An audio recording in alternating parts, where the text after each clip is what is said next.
Hello, my name is Alexander Morari, and I'm the founder of ITKeyMedia. You've tuned into our podcast about Central and Eastern European startups that are in pre-Series A stage. And our guest today is Ivan Kaunov, the co-founder of Finmap. Finmap is a financial management tool that allows business owners to see the condition of their companies, even without having any financial expertise. Dobry wieczór, Ivan. Dobry wieczór. Dobry wieczór. Yes, and you are now based where? Actually, in Ukraine. You are now in Ukraine, okay. Ukraine. Yeah. Mm-hmm.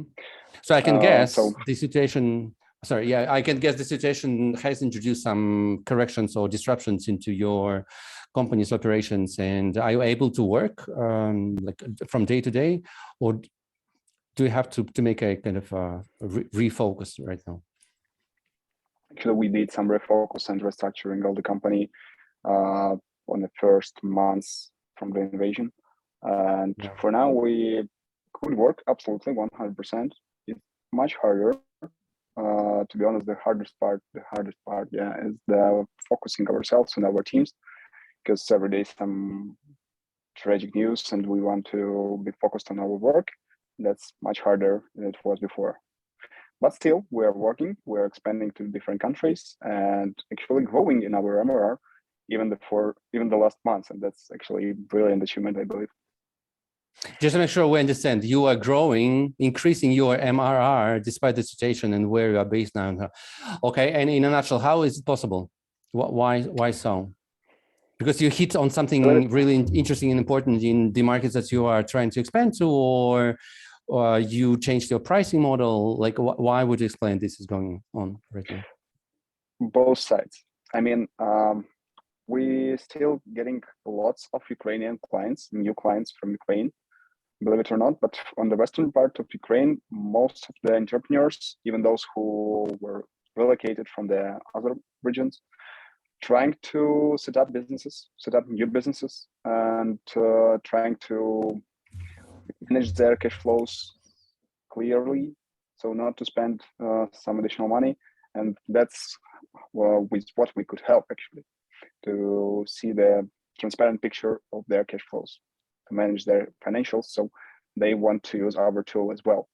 And of course, expanding to different countries: Poland, Czech Republic, Spain, and Turkey, our focusing countries right now. So expansion to other countries was part of your, I understand, deal, or let's say your strategy when you had the seed funding closed. But to imagine that during this time you would increase number of clients in Ukraine itself, I think we could be justified to say that this is a good forecast for the sentiment, for the positive sentiment in Ukraine itself. When people are trying to get together the finances for their companies, it's probably a very good indicator that things are, at least in people's minds and hearts, things are changing to the better. And as soon as this situation will end, I understand there will be huge like speed up of normalizing things, and your product, I guess, would be one of those solutions or tools that would help it happen sooner. Absolutely. But actually, go. Yeah, I want to add that our president actually said us that not only on the edge, their main battlefield, but also in our economy. So we have to run it. We have to buy something. We have to sell something. We have to run our economy and run our businesses. And we're actually helping others to do so. Not even only by our product, but also we're providing lots of educational courses, some financial advisories. So lots of stuff we could do on this page. So Ivan, let's start with the beginning, so to say, and jump into round one solution of our podcast. And so I'll give you the opportunity to describe the product itself, like in a couple of key descriptors, so to say. What are you developing? I would correct a bit the one-liner you said about us in the beginning, and I would say that now we are focusing that we were actually refocused a bit, and Finmap for now is a cash flow management tool with lots of automations by integrating lots of different accounting, invoicing, and banking into one clear and understandable dashboard. So you could be aware about your funds, about your cash flow, and even forecast it for the future. That's what we are actually doing. We're helping you to understand what is your cash flow in the business in an automatic way. Okay, cash flow in the business. And who is the potential client then? How would you describe your ideal / potential client? Just to understand, we have 8 different ICPs, and in our marketing team, we are focusing for each ICP in a different way. For example, but yes, they all have some in common. For example, they are small entrepreneurs, 30-50K monthly revenue, 10-15 employees. That's like the ideal client. But we have also those who have thousands of employees and those who have only 2 employees, but that's ICP. And that's the service-based companies without physical goods. I mean, not the e-commerce, but something like marketing agencies, developing IT development, constructors, and so on. PR, marketing, legal, recruiters, legal also, outsourcing, yes. Accounting services. And why is this important for you? Not to manage inventory. Say it again. You mean B2B services, not physical stuff to manage? Yeah. Because I would try to show you what is the main difference between Finmap and other services, and you would understand why we focused only on the service companies for now. The main complex in the managing of cash flows is that business owner usually do not understand how to do so. They do not understand the difference between cash flow and P&L. They do not understand how to use accounts payable, accounts receivable. They outsourcing the accountant for managing all the stuff. Yeah. And that means that business owner could not make any decisions based on his financial data. So our main focus is the simplify things in the cash flow and in the financial management. So we are trying to be as simple as possible. So the business owner, without financial clarity, without some additional knowledge in the financials, could actually use Finmap and get some benefits. And to be so transparent and easy to use, we are focused on the easiest type of business. Okay. For now, that's service-oriented one. So that's critical for now, right? Because probably you will go into like inventory and stock management. I understand all of this stuff. Okay. Yes, but we're considering mostly it will be done by integrations. So if you have some kind of e-commerce, you definitely use some kind of warehouse management tool, and that could be integrated in the Finmap. So you could use the same habits to use those other tools, but the financial data will be aggregated in the Finmap. So if I understand correctly, your key client group, let's say right now, is what, micro to small business. And you mentioned there a very interesting fact as well, that in many cases, these types of companies don't have in-house accountants and they are outsourced just because the number of documents is not so many and not complicated and so on and so on. Okay. Now, would you say this is to enable the owner, or this would enable the outsourced accountant as well? And based on what you know about your clients right now, they are using your program, your product together with the outsourced accountant, or instead? Together, because accountant will still working with some kind of invoicing tool, maybe Pocket Revenue, for example, and information from that accounting tool will come into Finmap. Also, information from the bank account will go into Finmap, and you will manage your cash flow based on those data comes from different tools. So it actually gives the actionable and clear dashboards for business owner. So when you say, like everybody in SaaS people like to say, I mean, startups like to say that we provide actionable insights. Can you give me a couple of examples of these actionable insights? Let's imagine I am a business owner. I run a company of 10 people. Yes, there's an outsourced, my accounting is outsourced and all the books are outsourced as well. And the only information I have right now are, of course, in some scattered Excel sheets and so on and so on. Now, what actionable And by actionable meaning, I see something and I change my behavior, or I change the way I make decisions, or I make a decision otherwise I would not do, I would not make myself, right? So a couple of examples if you can. Yes, sure, because it's actually the lovely question, because that's our strategic vision, to improve that actually real actionable insights. For example, stage number one, that's if the dashboard is understandable for you, you really could make some insight by yourself. That's like the level number 0, I would say. That's what all SaaS trying to do from the very beginning. Number 2 that we actually implemented, that we are teaching our clients about financial management during their using Finmap. For example, you just started to use Finmap. You integrate, connect your bank account, Facturonia, and see something inside the Finmap in the dashboards. But then you can see some kind of question mark. Pop-up. Yeah, like pop-up descriptions. Even some question marks with some descriptions, like we can make some advices about this specific category or about this specific project. And on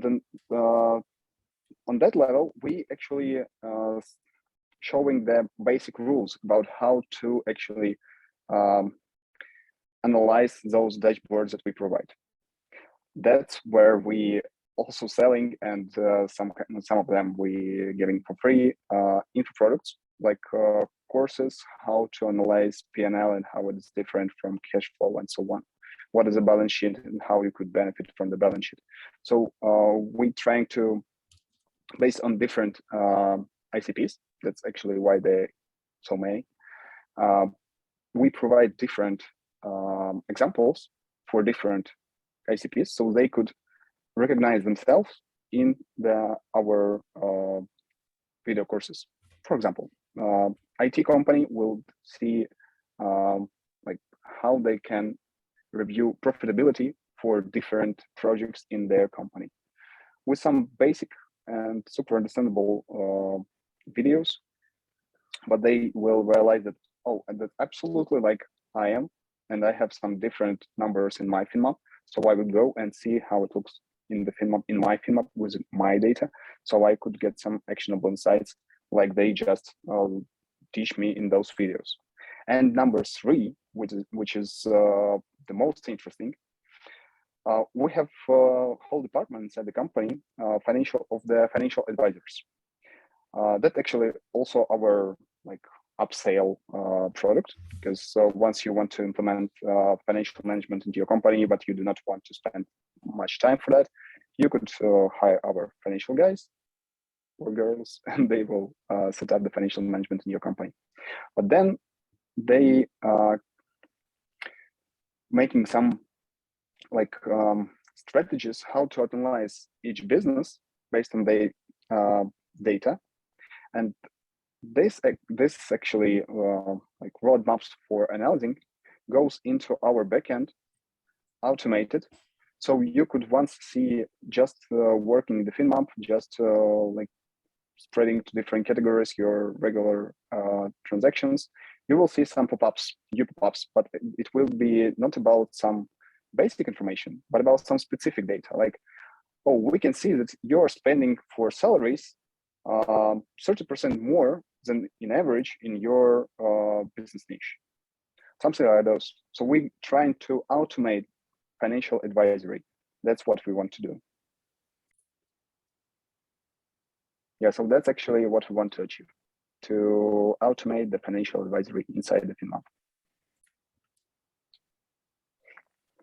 So interesting, Ivan, you just read my mind, basically. I had a question prepared here for the service of financial management, where in one of the videos and cases on YouTube, on your YouTube channel, which I recommend to everybody who's Russian speaking or Ukrainian speaking. I understand most of it is in Russian still, but it's amazing content, just to say educational content. And so there with one of the cases with this Bogdanova Bureau architectural company, I understand, where the founder and the owner, Ms. Bogdanova, I guess, was really praising your financial management or financial account management service. This is interesting. How how dedicated is this financial management service or add-on? Is it 100% dedicated on the company, or ad hoc when the owner have a question or issue or something, or when this financial manager has some insight or actionable insight to share and to get this message across and basically explain in simple, not necessarily very much financial language to the owners? How is this interaction with your financial managers? Or you call this how? Financial advisors, right? Yeah, financial advisors mostly, but we tried so many different approaches, how we have to set up this different department. But the most performing one is the full-time working advisories. And actually that's part of our, part of the plan for sales managers to get some specific numbers of clients for this service as well. Oh, I see. So in addition to outsourced accounting services, you give an opportunity also to have outsourced financial management professional, yes, you could say, on board. Okay.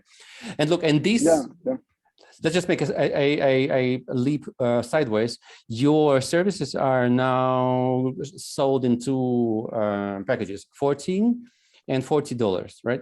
Is it euros? No, dollars. $14, $40. And of course, the ingredients are different and so on. We understand this. So this financial management advisory or account management is part of this monthly, or is it on top? Those who are inside the Finmap, those who are automated, those included in the packages. But if you want to interact with the human advisory, it would be on top. And I want to mention that we will increase prices for the European clients, because as we understood from the interviews, we give much more value for the client. And just based on the competition on the market, we understand that we provide much more with dramatically lower price. So it would be changed in a couple of weeks, even, I believe. And how many times you plan to increase it? Is it like 2x, 3x, 10x? Yeah. Okay, almost 2x. Almost 2x. Okay. Cool. And actually to be added the third tariff and enterprise one, because I mentioned what is our ICP, but the top client has more than 200 bank connections in one account, in one company. It's actually like when in average, one client have not more than 2 bank connections. That one had more than 200, and I believe it could be the enterprise price. Yeah, I think if there's such a difference between 2 or 5 bank accounts and 200, it definitely should fall into contact us category. And just to give it a general idea, in your current Business Pro, small and medium business package, people would have automated services like synchronization with banks, unlimited number of accounts, cash flow management in all currencies, visual analytics of finances and businesses, control over accounts payable and receivables, profitability reports, Telegram bot for transactions, input, payment calendar, and other stuff. And this is currently at $40. And I understand if anybody manages to sign up now, they will get this for 40, right? Yes, definitely. So here's your plug, guys. Here's your plug. And when do you plan to introduce the 2x increase in pricing? And actually for this price, it would be the limited amount of users and limited amount of all the stuff, the bank connections and so on. So yeah, unlimited will be only in the enterprise level. Actually, that's interesting insight that in the Ukraine, we have so many cool IT products that somehow just didn't came to European countries. But once we came, we understand that, well, we really give a lot of value to our clients in Europe. So yeah, we want to be focused on the expansion there as well. Speaking of educational dimension, how is it a tool or a goal for you, or only a tool, or it can become a kind of a pivot maybe, or one of the additional business lines for you guys? Because just looking at your videos right now on your YouTube channel, I recommend everybody to go there. So first, 99% is in Russian, yeah, but every title there is something I would be very much interested to check it out myself. So I can imagine if you go into English language kind of dimension, first, most of this is translatable and relatable to every small micro business owner's reality every day. What I want to say is I think there's huge potential here as well. And with a very relevant name of your company, Finmap, I think there's also potential for even like a media company about financial literacy for owners globally. I would imagine the magazine Finmap, which might be a go-to-market tool for you in English. I mean, sorry for thinking for you, but I'm sure you discussed this internally as well. So just wondering, how do you treat, how seriously you treat this potential in this financial literacy platform? Actually, I now understand that you actually spoke with dozens of different SaaS owners. So you're actually thinking the same way as we think. So I mean, that we actually discussed all these things. So I would answer that in a week, we will open the first Polish-speaking course for testing the audience. So if it will be really interesting for the audience, so we will definitely refilm, I believe, yeah, all our courses. And once we discussed the what would be the strategy for our info products, separate business department, or something more, or just a part of our marketing pipeline, we decided that the most scalable for us is the product itself. I mean, SaaS, Finmap.online, because as we see now in the market, that's only growing market for cash flow management tools, as it was for the accounting in 2010s, I would say, yeah, where the Xero, FreshBook, QuickBook appears, yeah, and got all the markets, all the first clients. Now the situation is the same, but with the cash flow management tools. And yeah, so speaking about the educational versus product itself, so we want to be focused on the product only, because we see that all the market now just growing in the terms of cash flow management tools. I mean, as it was in 2010s, where QuickBook, FreshBook, and other accounting tools appears. Now we see the same, but with the cash flow management tools. And those who will get most of the clients and will become the number one in each country will be leader for a very, very long time. So our main goal for now, to get as much clients as we could. So as many clients as you can, leadership. Yeah. Yes, and that's why financial products only the part of our marketing pipeline. So the old game of trying to fragmentarize a bigger chunk of service, and one of the fragments would be cash flow, and this is where you want to be number one, right? I mean, to win the markets. Okay. Interesting. And actually, those info products gives us dramatically lower customer acquisition cost, and super increasing our I would say brand loyalty. So we have lots of users who do not use our client, not use our service. They're not our clients, but they spreading by word of the mouth some good words about us. Like, oh, I know Finmap, they providing some additional information about my business. No, I'm not using that because it's like maybe too pricey, but nevertheless, they told about us. Yeah. Speaking of the business itself, how many paying customers you have right now? And like maybe you can share also details about MRR or at least a delta in percentages, like for like. yeah, we decided that we could not like share the information about financial metrics, but I would say that we have 2,000 clients in more than 12 different countries. 12 different countries. Okay, okay. And what's the geography? Like Ukraine for sure, and I also know what Kazakhstan you mentioned, Uzbekistan, but also you have started already expansion to Poland and Czech, I understand. Yes, we have more than what are the countries? 200 clients. We have more than 200 clients in Poland, less than 100 in Czechia.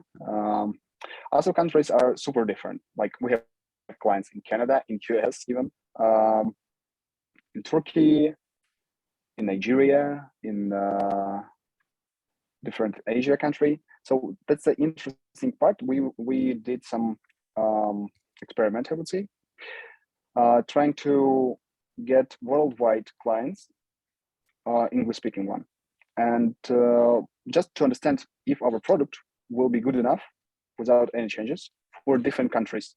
Because in our strategy was one of the lines that we want to do only those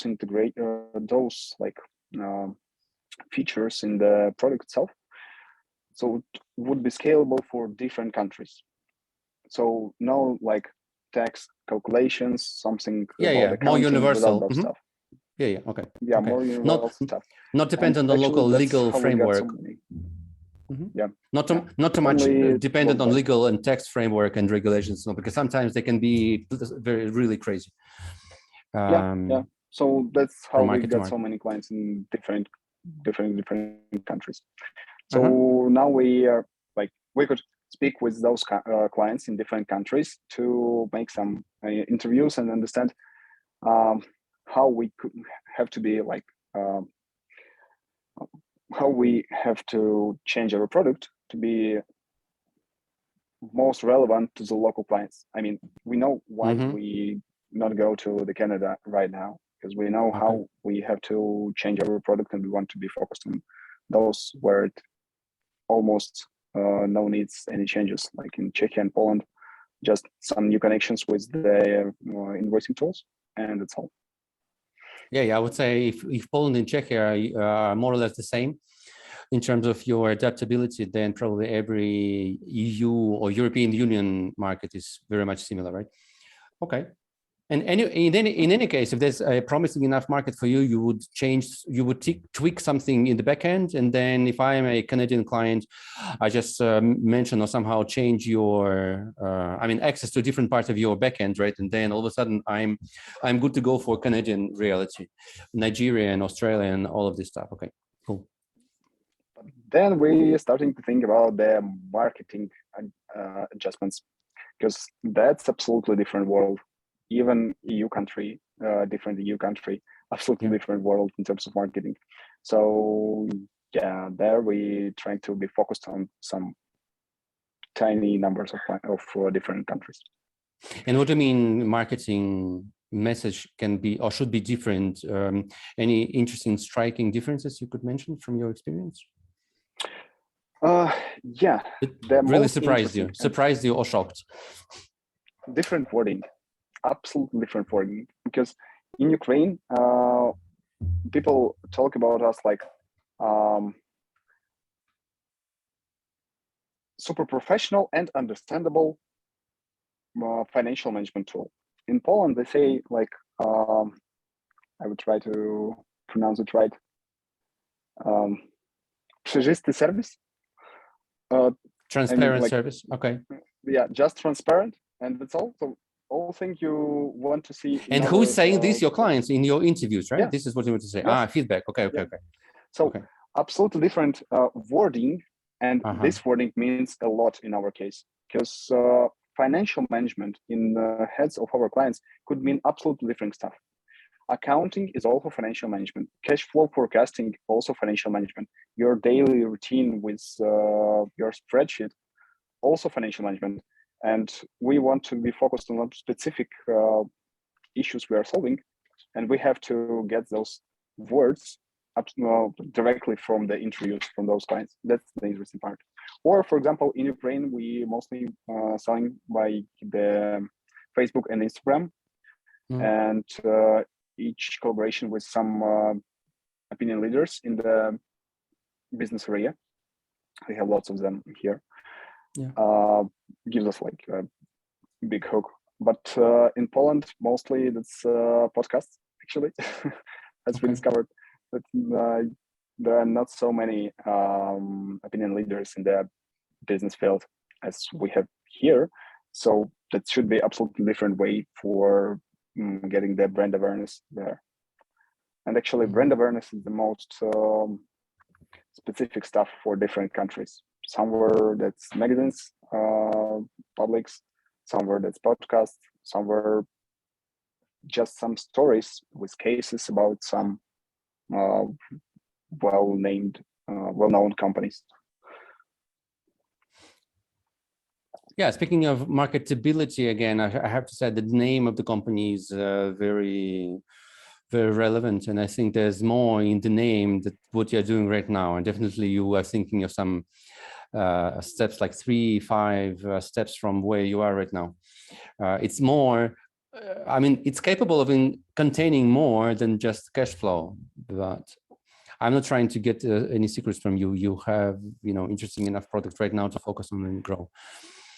Actually, where we starting where our one of our clients started to use the Finmap, they started from the cash flow, but then based on those insights, we could tell him like, okay, you're paying salaries in the cash flows like this, but we believe that in P&L, those salaries have to go in the specific months. So we want to specify those months for each salary to see the profit and loss statement inside the Finmap. So that's how we teach them while they're using Finmap. That's interesting stuff. Let alone you learn a lot of new stuff about your own company as well, I understand. Yes. It's like this old principle of when you teach somebody, you learn stuff even better.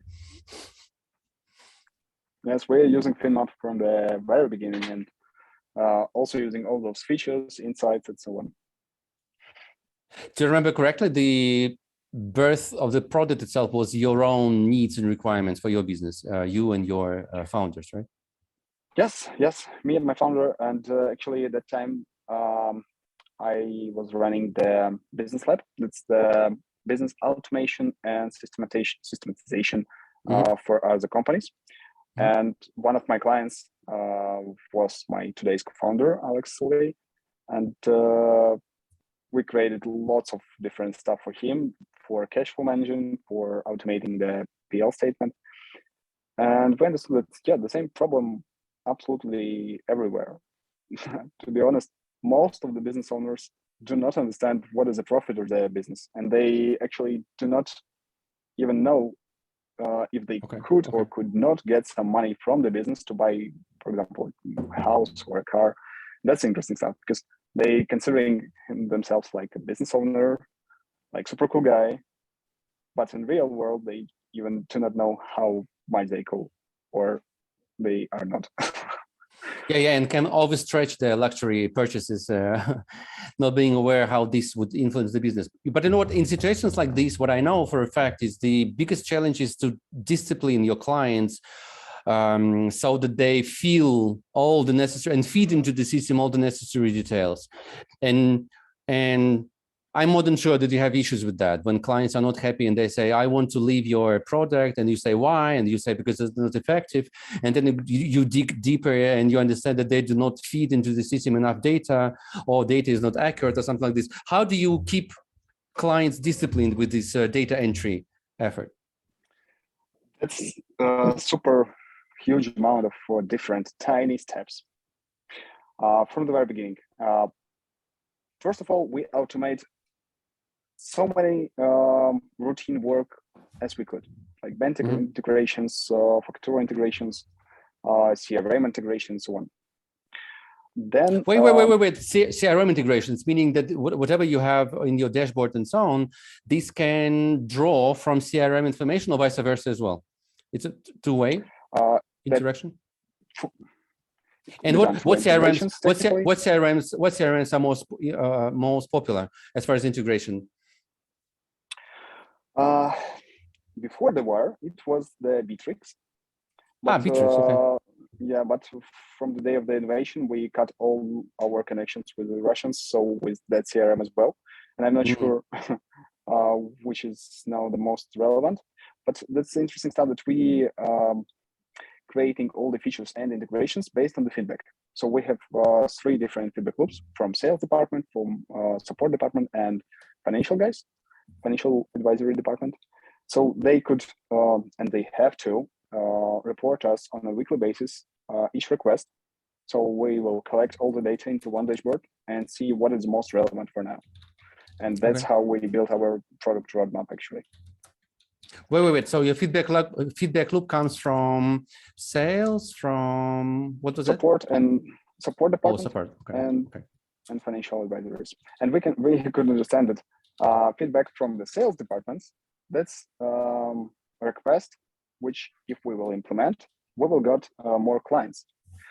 From the support department, if we will implement those requests, we will decrease our churn. So it's you will retain clients, it's actually super actionable dashboards in our case. Cool. Okay. And by the way, you didn't mention. So just one last question here. Sorry, to keep this interrupting. Financial advisors, you did not mention the cost of this service. So if I'm 10 cost to 12. Pricing. Cost or pricing? Pricing. Yeah, of course. I mean, cost for the clients. Yeah, absolutely different for different type of business. So we have some specific business process where you will spend not more than 30 minutes to make some brief about your business, and it could be from $700 per month till to the moon. Absolutely different for different clients. We have one client who pays us much more, but we actually learning based on him how to like sell our product to this much bigger clients, because that's also one of our ICP enterprise one. Clear. So minimum $700, more or less, I understand, right?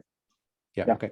So okay, and then I understand, if not now, then in future, if this business line grows, you will need a small army of business advisors. To have them in-house probably doesn't pay off. And so my guess is you are creating or have created something like a marketplace for business advisors like these, who you test, you check them out, qualify, and then you are earning a margin on their service. And so if I'm correct here, I am. If I'm correct, yes, absolutely, because that's our then what's the margin there? Okay, so what's the contribution to your own MRR or cash flow? It could work in some future like this, like you described, but for now it's only internal and that's all. But for future, it would be considering based on the future metrics. I couldn't make some maybe guess. I could only guess how it would work, but making marketplace is a totally different business. So once we will be super stable and would have some additional time and some space in our minds to be focused on the marketplace as well, then we'll run that. But yes, that's our long-term strategy for maybe round B. And then probably you would also have to introduce some kind of a reputation economy where clients are giving stars, and then it's a separate kind of business line where you would need somebody in charge of this what should I say, financial advisory department or business line. Yeah, yes, we actually know how to grow or how to build super scalable business processes. That's actually my expertise, because I was running the business lab with the business optimization and systematization for more than 5 years. Yeah. And we actually hiring only those kind of mindset managers in our company, those who could build business processes in the scalable way. So, for example, for the last year, we grew that department 10 times for the last 12 months. Which one? Which one? Financial advisory. Financial advisors, yeah. And when you say grow, you grow in revenue or grow in number of people in the team? Both, because it's the How many advisors? How many advisors do you have now? For now, 15. Yeah. Oh wow. Okay. Because the war we had to fire a bit. Okay. Okay. 15. Wow. Wow. Okay. Cool. And you asked me about the how we actually force our clients to input the data and making new habits. Yeah. It's important. Let's come back. Yeah. Lots of different small stuffs. For example, that's the email chain. That's some specific like information, like trigger based, which depends on their information they input in the Finmap. For example, if you will input some 10 transactions in the Finmap, you will get some not the same emails than you will get if you will input only 1 or 3 transactions, because we discovered that that's absolutely different way of starting using Finmap. So we saw how different clients or even users interacting with our software. Add some minor notes, like in emails, in pushes, even in the sales scripts, they have to call you if you did not input 10 transactions every 3 days with some specific ideas, like they would not sell you. They would force you, they would sell you the idea of trying Finmap, because only of those 10 transactions and one connections with the bank, one connection with the bank, you will get real value from the product. So we have some specific like data-driven approach with those minor marketing sparks, I would say. You know what I expected from you? I expected that you would say, Alex, come on.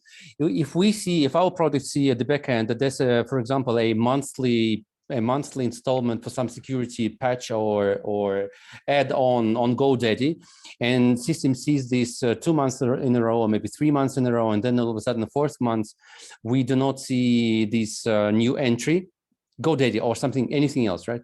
Whereas any simple machine learning kind of tool at the background can understand that this is repeatable or regular expense, and all of a sudden we don't have this information. So here's a reminder. Hey, by the way, dear Alex, right? Dear Alex, in the last several months you put this information. Did you did you resign from this service, or maybe you just forgot to put in or to feed into our system details about new invoice, expense invoice, and so on and so on?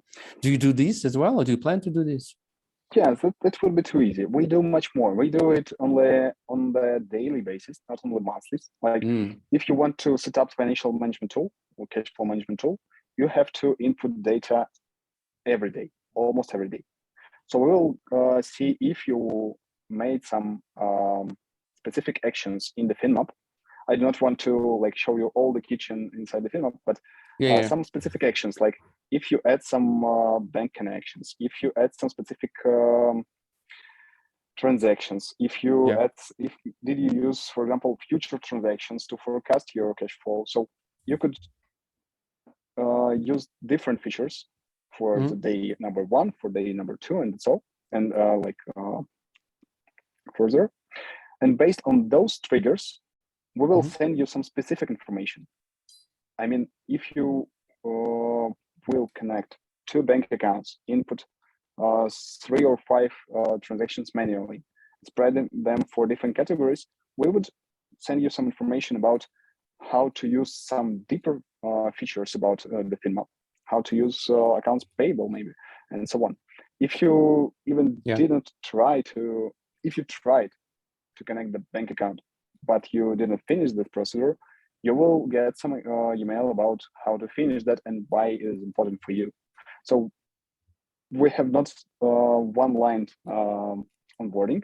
It's super trigger based, and like depends on what is your like what was your interactions with the Finmap for the last couple of days. That's how, and actually that's not from the just like our ideas, that's absolutely focused on the metrics we've got. because Yeah. we like the growth framework with the experiments, and we're running more than 30 different experiments per month in different areas, like in the acquisition, in the onboarding, in the retention, and so on. And the goal is to achieve 50 different experiments per month, because that's the only way to really grow faster. Cool.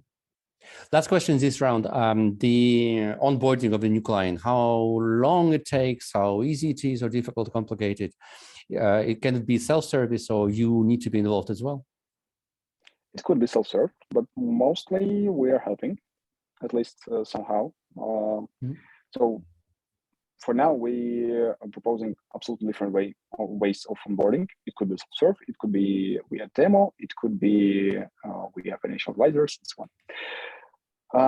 Average time from the registration to the payment is 10, 12 days. Okay.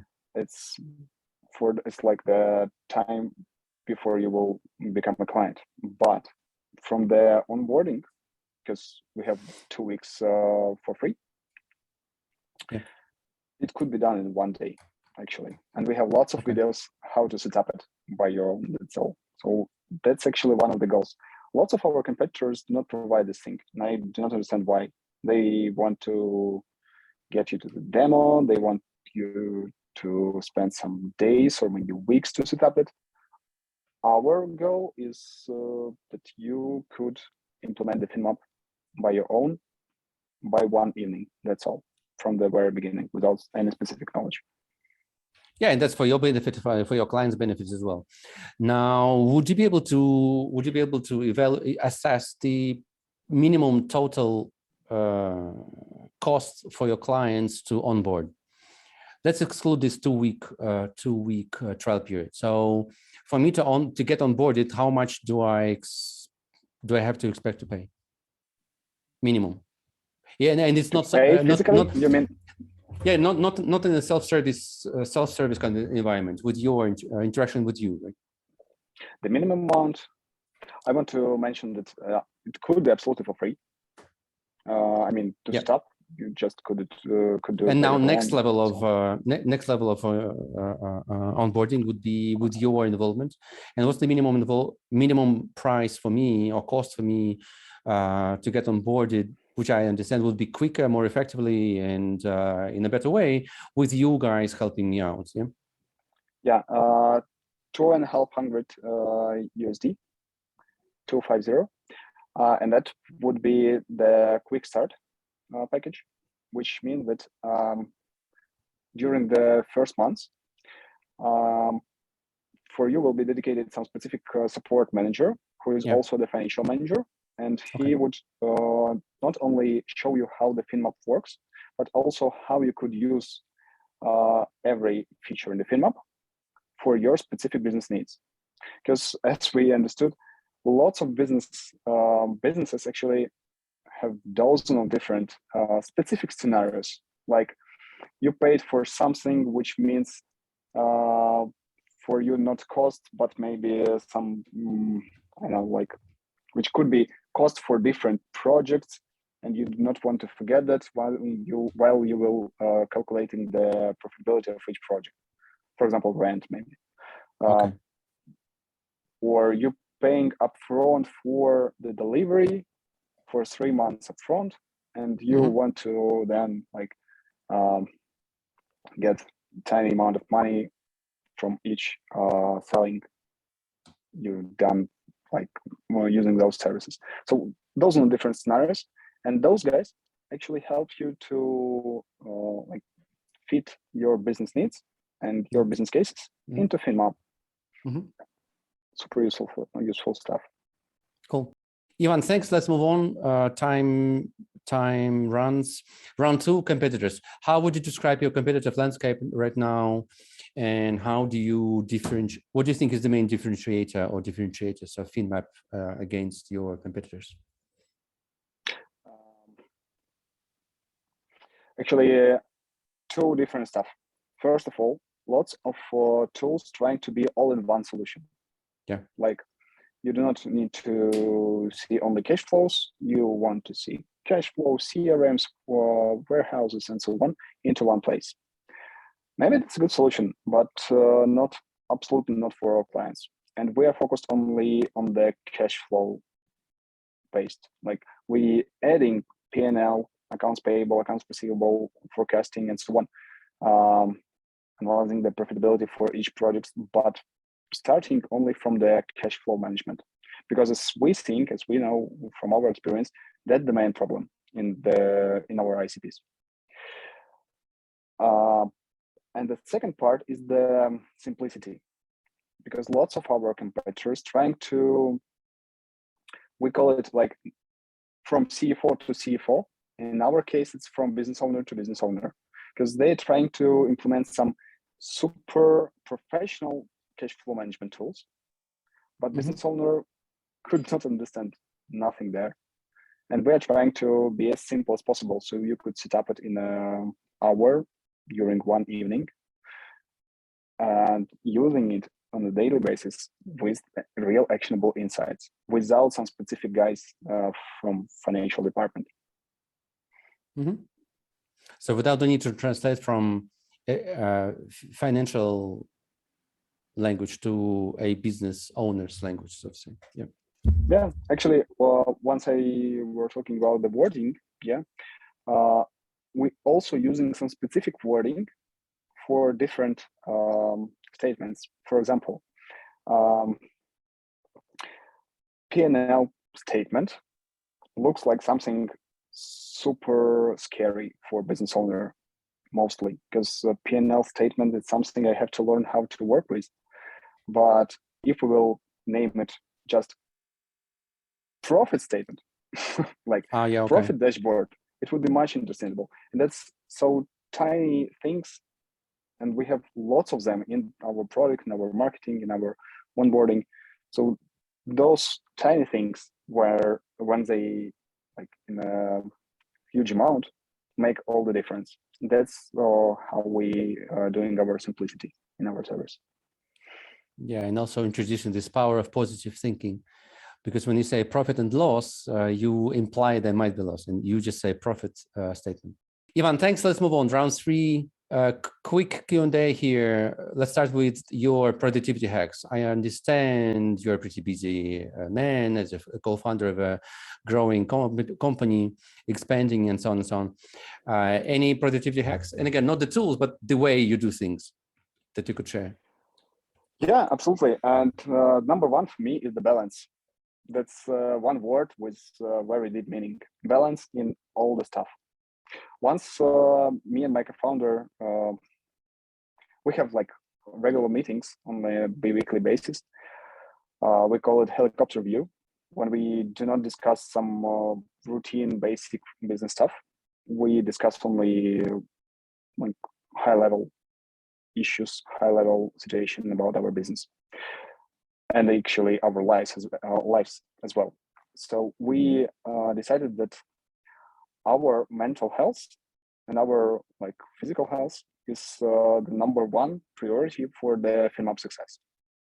Because we both were in the situations where we understand that we are super unproductive right now. And it would be much better if we will take a rest for maybe a couple of days, maybe even for a week. But then it will be a couple of months of super productive work. And just to realize in the moment what state you are in right now, and balance it. Like for now, I could be productive, but tomorrow I have to have rest, have to do something, because for different people, it's absolutely different ways to recharge your energy and work more productive for the next day. But yeah, this balance in all the stuff, balance in your like mental health situation, balance in your physical stuff, physical feelings. Like you could work 24/7 looking in the monitor on the laptop, but not for a long time.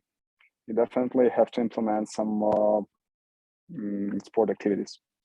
You definitely have to implement not only work, but some family routine into your life. And this balancing between absolutely different stuffs make us both much more productive. That's our main ideas. More productive for a longer time. Yeah, for a longer time. Yeah. Plus, you can create routines that keep you alive and motivated. And brain and body knows when is the time for what type of activity and so on. Interesting. And able to focus and concentrate better. I think this is the first time when somebody mentions a well-balanced work-life relation. I understand is so critical, and you have this from based on your experience, but also on this rational part of your brain. You understand if otherwise, if you work otherwise, it will not be sustainable for not only for you but also for the company, right? And you and your co-founder says the biggest asset, I understand, for the company, you have to keep, you have to take due care of biggest asset for the company as well. Yeah. Okay, interesting. Anything else there, or so balance? You mentioned one. Yeah, I saw your previous podcast, and I was thinking about some specific tools I'm using, and I could share the integration between the Google Calendar and Todoist, but I believe lots of different task managers have that. But the work, how the like the way how we using those, me and my co-founder, actually most of our managers, pretty interesting, because once you get some new task, you could just in a couple of seconds input it in the task manager. I'm using Todoist for that. But if that and set up it, for example, for the Sunday, that's my day for planning the next week. Yeah. Okay. If I have the integration with the Google Calendar, it all appears in the Google Calendar, yeah, like all the activities. So my calendar on Sunday looks like dozen of different tasks for the whole day.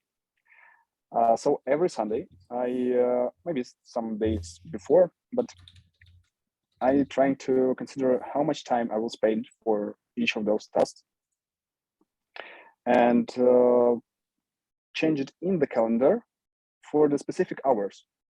And it looks like Tetris then, because you have lots of like different breaks, maybe for 1 hour, half an hour, for 3 hours, and then you have to play Tetris for the next week to input those bricks in free slots between regular calls.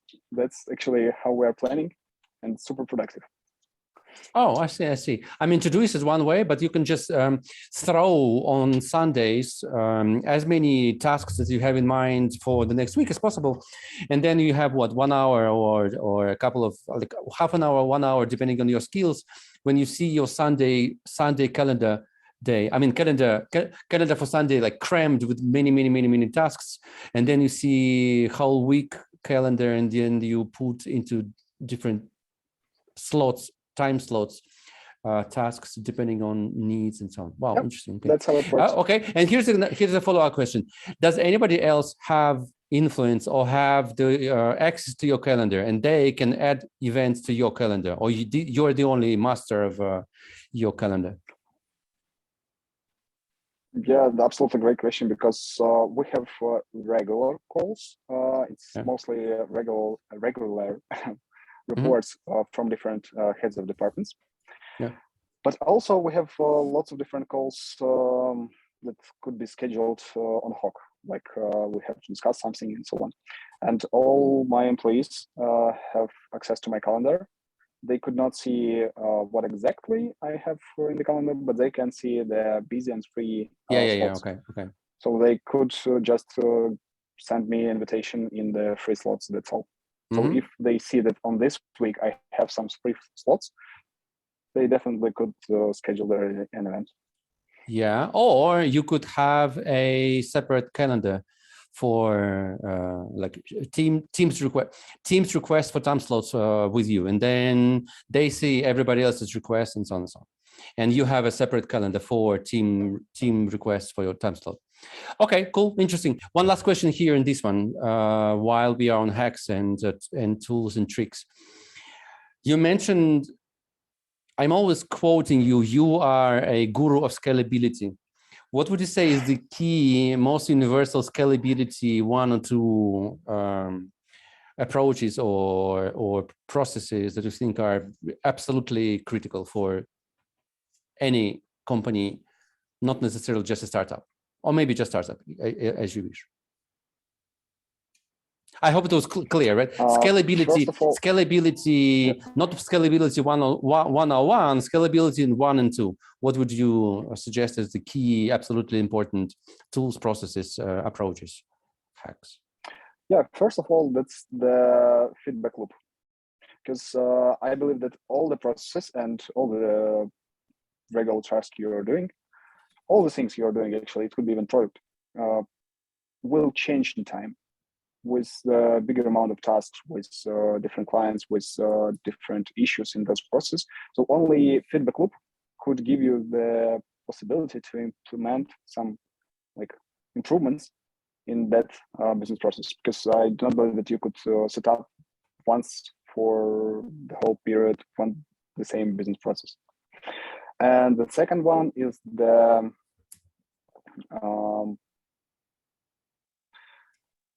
regular reports, I would say. It's actually one of our management technique. If we want to run something, it could be a new project, new product, absolutely anything. You have to set up regular report.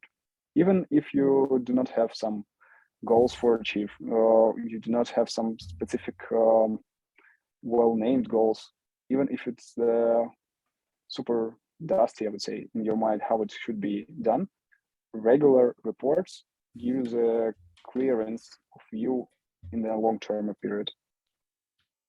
Ivan, isn't there a big overlap between feedback loop and regular reports? Or maybe I don't understand exactly. Yeah, okay. It should be in the same time, but regular reports, like regular reports that report from the manager for the head of him, okay. For example. But the feedback loop is something like if you're working on something in that project, so that will be feedback from that where you're working. Small example. We have regular report with our support, head of support. Yeah. On a weekly basis, she gives us a report about how it's going. But before that, she collecting all the information from the clients with the feedback into one dashboard. So it's absolutely different processes, but goes. Okay. Yeah, I could say that what reports is more static representation or description, and feedback loop is something that is supposed to be in dynamics, and that can be actionable, like in dynamics, right? Or should we say reports are descriptive and feedback loop is something that ideally will be prescriptive, meaning changing the way you do things. Yeah. Oh, wow. Look, we come up with something interesting here. Cool. So in this respect, they are not overlapping a lot, just because the goals are a bit different. So one of them is something to measure the temperature, and another one is supposed to help choose the medicine, right? Absolutely a good analogy. I would get that. While I will describe it for someone else. It made our podcast. Let's finish here, and thank you very much. All the contributions, financial, otherwise, should go to Ivan. Thank you very much. No, joking. Let's move on. Round 4, company. So company was started more or less 4 years ago, right? So it's a pretty mature startup, should we say? Yeah. How many people you are right now? Yeah. With them full time. 58. Oh, wow. Okay. 58 people right now, yeah. So 3 co-founders, I understand, Ivan, your cell phone, we have you on our screens. Alexander Solovey and Dmitro Dubilet, yeah. That's right. Serial killers of great ideas before, by meaning killers, like killing it actually. So you are complementing each other and the same in many things. And moreover, one of your co-founders used to be your clients that basically helped identify an opportunity there. Interesting. Almost 50 people right now in the team. Are you recruiting? Do you plan to recruit, having in mind your expansion to European Union? Absolutely.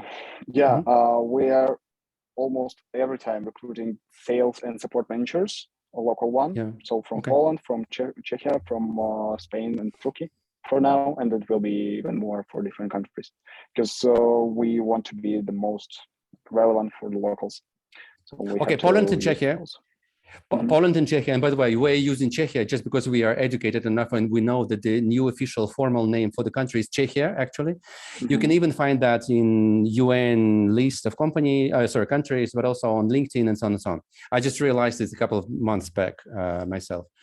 So Poland and Czechia, what is the recruitment process for Poland and Czechia? And is it for people who speak fluent those languages or based in Poland, or you don't care? Because you don't have an office, I understand. In Prague, for example, you don't have an office yet, right? That's the interesting part, because we do not have an office at all. Even before the COVID came, we decided that we could operate our business absolutely remotely. So all 58 people works in different cities for now, even in different countries. And that's actually how we set up the scalable form of the company. So they could interact even being from absolutely different physical places. Can I kick in right away here? So distributed team, remote team in 10 plus cities and different countries and so on. Immediate question, data securities and less specific. Data security first, and any breaches or leakages that you've noticed, and how would you recommend people with remote teams or dispersed teams to manage these? And if not loyalty, but then work ethics. How do you make sure that you have this work ethics? You know what I mean? Like if I mean 100%. Not that I'm watching a YouTube video or chatting with my friends, family, and so on and so on. That's actually was one of the challenges. I know. Yes. Yeah, yes. It was actually one of the challenge, but by solving that, we actually created super great, I would say, company's culture, because once again, lots of different small stuffs, like morning meetings, evening meetings, weekly meetings, and so on. That's why you have reports. Reports is key element of making sure everybody's on top and so on. Okay. And then the responsibility lies on their shoulders, because if someone told us from the employees that he will do that for that time, I mean, get some task, and that's his responsibility to do so. And that's actually a great part of our company, because in our company's culture, we have the autonomy for each employee on a very high level. So if you are not an autonomous employee, you actually could not work with the Finmap, because we will not spend a lot of time to getting to watching how you're working, or you're watching YouTube. If you're doing your work good and performing well based on our OKRs or KPIs for different developers, different ways, you could watch the video on the YouTube for other time. It's okay, absolutely, because if you're performing, we don't care what are you doing else. So that's about the controlling the performing stuff. And yes, regular reports with some specific metrics. And for regular managers, I mean, sales representatives or support managers, they have each morning and each evening some like meetups with their heads. And also, lots of metrics. For example, each support manager, one of the specific metrics that the average time response for the client's request in the intercom in our software, in our product. And it should be less than half a minute in average. Okay. So Okay. yeah, if you could not deliver so cool, you could not be part of the Finmap. It's like hard stuff. Only. So yeah, I just wanted to ask, it's easy to reward people if they meet your milestones and OKRs and so on and so on. And how do you usually, or what is effective as far as how to say, punishments, right, for not meeting a deadline? Do you have the idea of like yellow card, another yellow card, another yellow card, and then you're fired, or you are quicker? Like you're quicker at the trigger. Without cards, but like the first notice, maybe second notice, and that's all. So we actually, but maybe that's based on our experience when working with lots of different people. We could understand from the very beginning almost what it would be the people, okay, like what the person, I mean, performing or not. And based, you asked a very interesting question about the security. And yes, we did not have any like leaks or something like those. But once again, company's culture. So we doing some workshops, lectures about cybersecurity on side of the employees, because cybersecurity means that first of all, it's data stores in place. In our case, it's European cloud-based services where we store the data.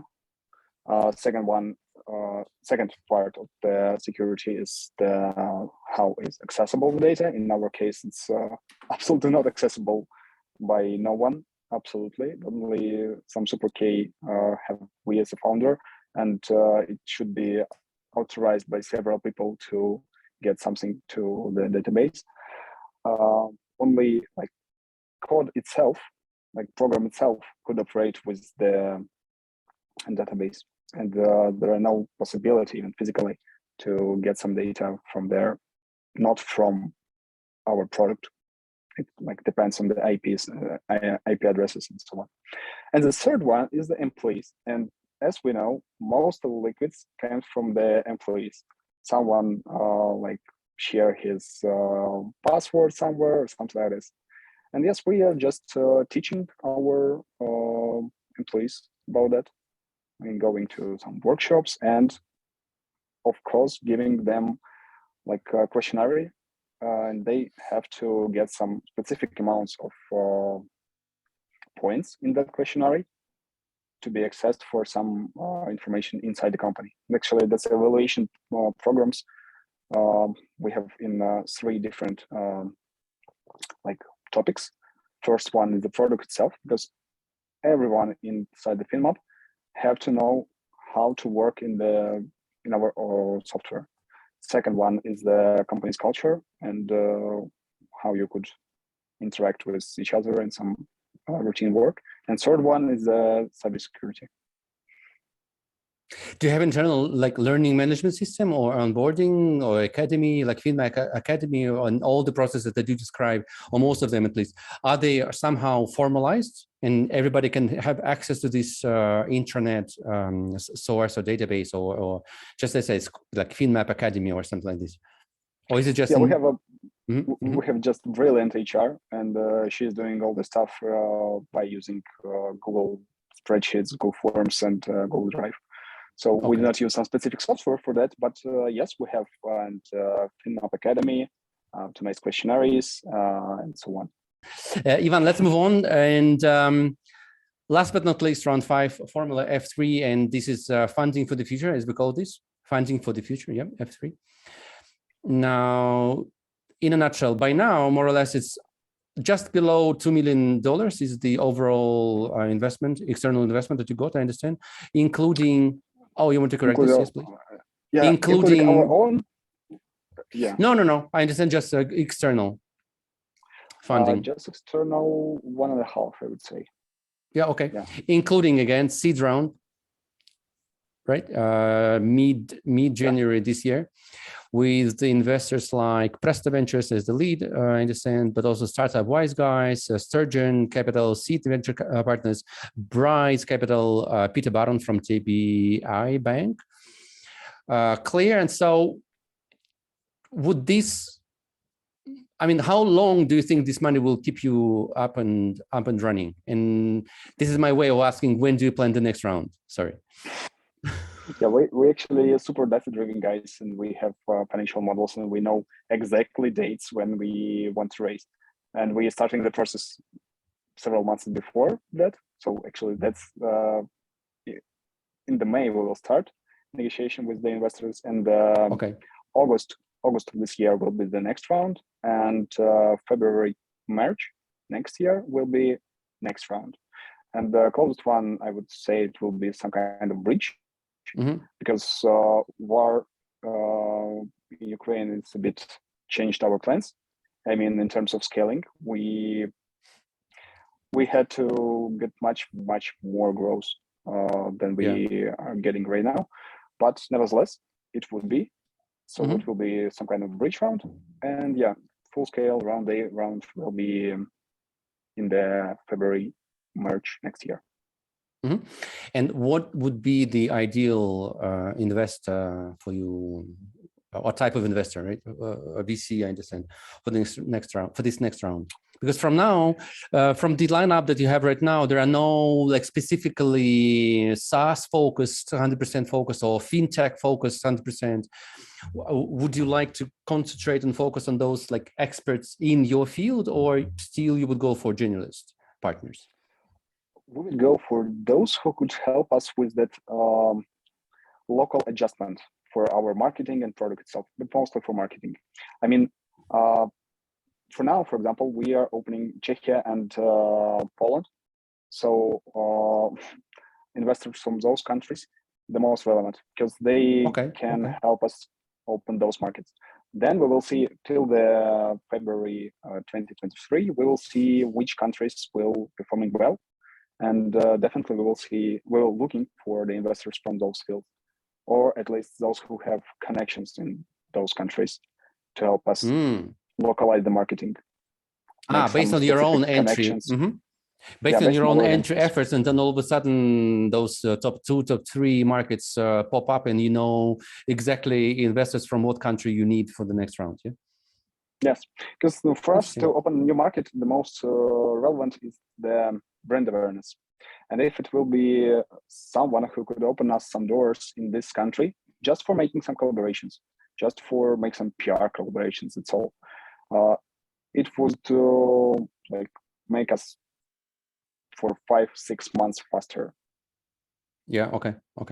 Cool. So not just investors, but also venture investors and venture kind of partners, right? That you're looking for. Yeah. Somebody who would help you cover financial needs of expansion to a specific market. Interesting. Ivan, I think we could go on forever, and it's interesting how we try to touch on different topics or different directions of or areas of company management. And everywhere you sounded and you looked like somebody who would be able to give lectures on those topics. And this is something which is usually hard to foresee in this podcast, and something that keeps me, excited about every guest that we have on our screens. Ivan, thanks a lot. I wish you all the best, good luck, and wish you also, to stay strong. And all our hearts and brains are for your victory in this unjust war. Let's be like straightforward.